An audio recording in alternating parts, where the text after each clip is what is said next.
Welcome back to From the Pages of Pro Wrestling Illustrated, the July 1985 issues, and this one drops you right into the middle of the wrestling boom, a moment where everything feels like it's expanding, getting bigger, louder, more visible than ever before, and PWI is right there, presenting it all like it's the most legitimate sport in the world. And before we get too deep into this one, hit that like button, subscribe if you haven't already, and save this episode because this is one of those issues you're going to want to come back to. And it matters because this is 1985. Hogan is on top. Piper is everywhere. Magnum T.A. is rising, and the Road Warriors are starting to blur the lines of how fans react to dominance. You open it up, and right away you're hit with Between Falls, and it's exactly what it sounds like. Quick bursts of commentary, jumping from topic to topic. Double Dynamite explodes. The war was a bust. Starvin' for Garvin, and it reads like you're getting multiple conversations at once, little snapshots of what's happening across the wrestling world, and it sets the pace immediately. This isn't slow. This is movement. This is momentum. This is the magazine telling you there's a lot going on, and you better keep up. And you hit ringside with Bill Apter, and now you're in the news, the real core of what made these magazines essential. This is where fans came to feel informed, where the latest updates, the whispers, the shifts in the business all come together. And it's written with that confident tone that makes you believe you're getting something close to the truth as of press time. And right around this section, before you even realize it, the ads start creeping in, subscription offers asking you how much wrestling you can handle, pushing PWI, the wrestler inside wrestling, promising more photos, more access, more everything. And it's seamless. It doesn't feel separate. It feels like part of the same world. From there, King's Court steps in and asks the question straight up, how good is Hulk Hogan? And that's such a 1985 question because Hogan isn't just a champion. He's the center of everything.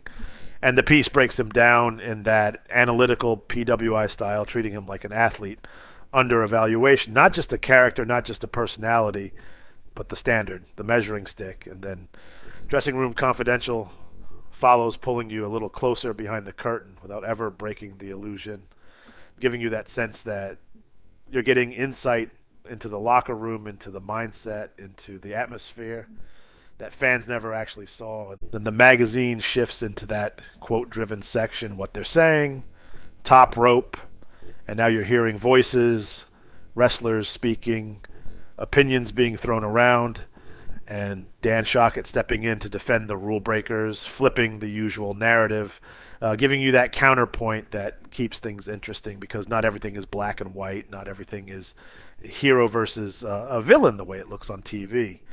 And just as you settle into that rhythm, the ads hit again, mail order photos, glossy prints of your favorite wrestlers, posters you could send away for. The idea that you could bring a piece of this world into your own room.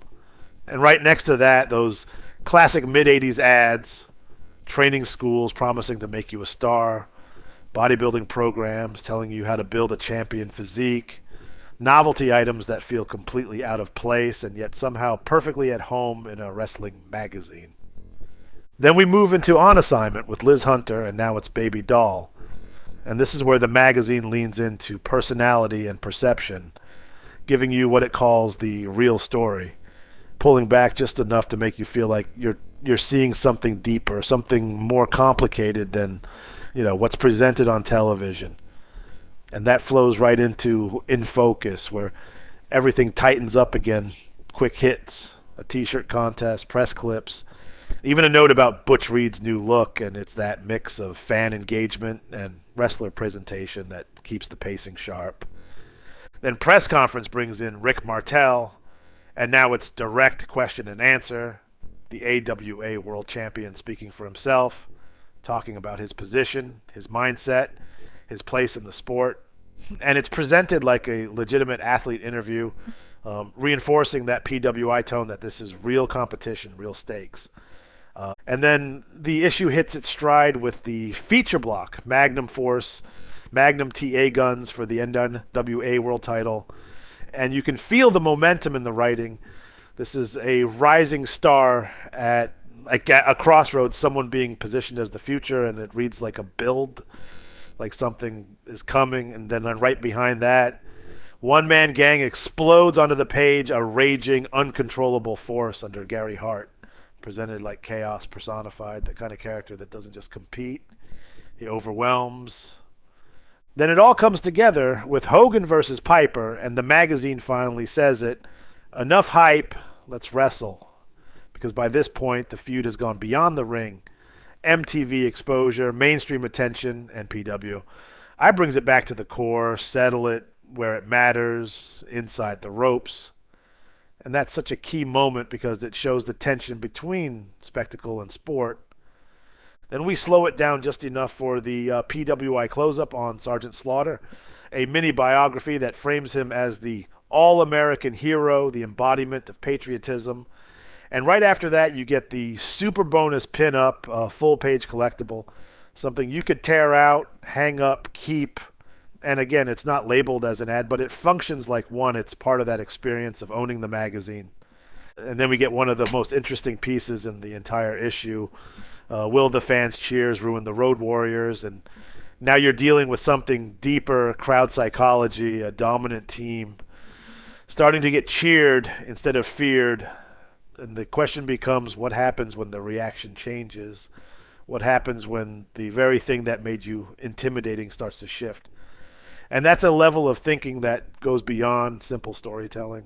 Then the Wrestling Inquirer jumps in with late breaking updates, tightening the timeline, making everything feel current. And right after that, Matt Brock steps in to look at Bob Backlund. And now it's reflective. It's about legacy, about how someone fits into the bigger picture, about what Backlund-a-mania really means in the context of everything else happening.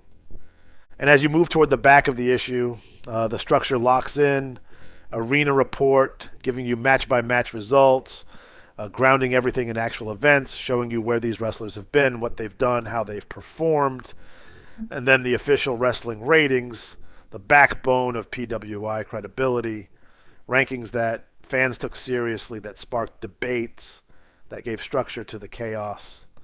And finally, ratings analysis, focusing on Pro Wrestling USA, breaking it down, giving context, adding that final layer of legitimacy. And even here at the end, the ads are still there, subscription pushes, merchandise, reminders that this isn't just something you read once, this is something you stay connected to, something you keep coming back to. By the time you close this issue, what you've really experienced is a complete picture of wrestling in 1985. Not just matches, not just characters, but the entire ecosystem, the media, the fans, the business, the spectacle, all presented as one unified world. And that's why this one matters, because it captures that moment when wrestling wasn't just popular, it was exploding. If this brought you back, if this felt like flipping through those pages all over again, make sure you're subscribed. Drop a comment with what stood out to you, and let me know what issue you want next. And don't forget to save this one, because this is a snapshot worth revisiting. See you next time. Farewell from the Empire State.